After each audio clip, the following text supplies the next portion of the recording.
0182600080 dari kelompok 35 KKN Daring Institut Teknologi Sumatera.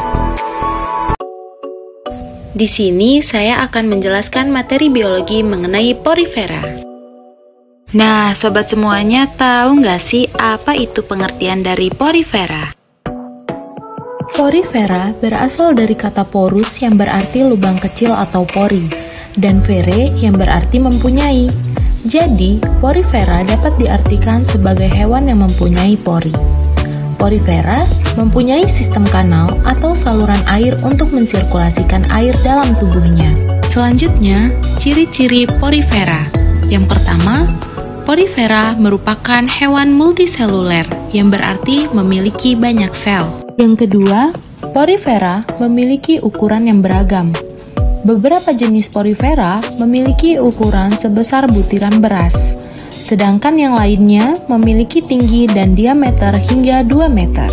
Yang ketiga, tubuh porifera umumnya asimetri atau tidak beraturan, yang memiliki bentuk seperti piala atau botol, vas bunga, atau bercabang seperti tumbuhan.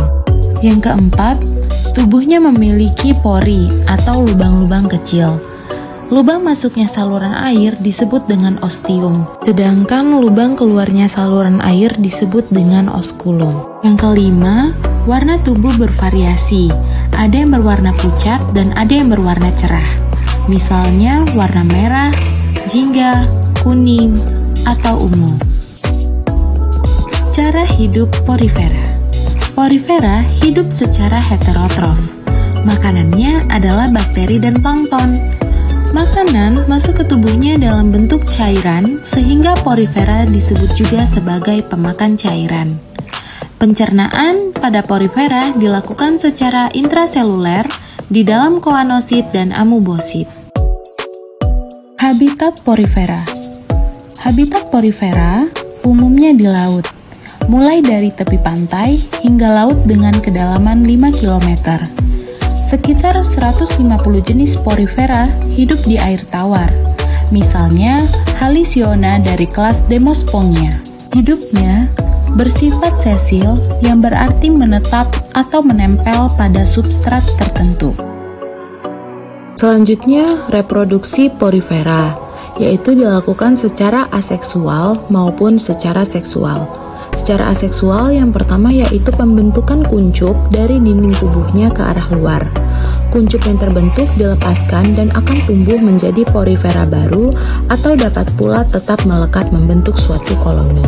Yang kedua, pembentukan gemula atau plasma benih pada porifera air tawar yang merupakan kumpulan sel-sel di dalam mesenkim yang terbungkus kuat dan tebal. Jika induknya mati, maka gemula akan tumbuh menjadi kuncup dan menjadi porifera baru. Lalu reproduksi seksual, yaitu pembentukan arkeosit yang mengandung sperma dan ovum. Jika terjadi penyatuan sperma dan ovum yang berada di mesoglea, maka akan terbentuk zigot. Zigot ini akan berkembang menjadi larva bersilia, kemudian berenang meninggalkan induknya dan akan menempel pada suatu dasar dan hidup sebagai individu baru. Tipe saluran air porifera.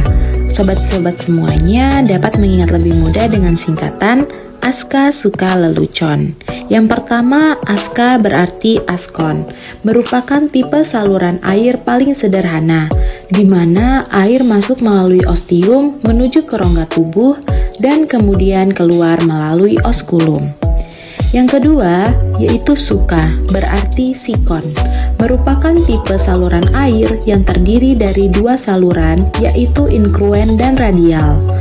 Air masuk melalui ostium menuju ke saluran radial, lalu masuk ke rongga tubuh dan keluar melalui osculum. Yang ketiga yaitu lelucon atau tipe leukon yang disebut juga dengan tipe ragon, merupakan tipe saluran air yang paling kompleks. Air masuk melalui ostium menuju rongga-rongga bulat yang saling berhubungan dan dibatasi oleh koanosit, kemudian menuju ke rongga tubuh dan keluar melalui osculum. Selanjutnya klasifikasi porifera. Yang pertama, kelas Calcarea, Golongan Porifera ini mempunyai spikula yang terbuat dari zat kapur. Umumnya hidup di air laut yang dangkal, misalnya Grantia. Yang kedua, ada kelas Hexactinellida. Golongan Porifera ini mempunyai spikula yang terbuat dari zat kersik atau silikat.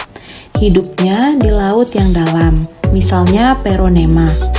Yang ketiga, kelas Demospongia. Kelas ini mempunyai spikula yang terbuat dari zat kersik dan protein atau spongin. Tubuhnya lunak dan tidak mempunyai skeleton. Hidup di laut yang dangkal dan mempunyai jumlah anggota yang paling banyak, misalnya Euspongia. Yang terakhir adalah peranan Porifera, yaitu sebagai hiasan yang ada pada akuarium. Yang kedua, sebagai penggosok ketika mandi ataupun mencuci. Yang ketiga, sebagai campuran bahan industri pada kosmetik. Yang keempat, sebagai tempat perlindungan bagi sumber daya perairan. Dan ini adalah penjelasan fungsi dari setiap bagian tubuh Porifera yang dapat sobat lihat pada gambar tersebut. Demikianlah materi Porifera yang dapat saya sampaikan. Apabila ada kesalahan kata, saya mohon maaf. Saya ucapkan terima kasih dan selamat belajar sobat semua.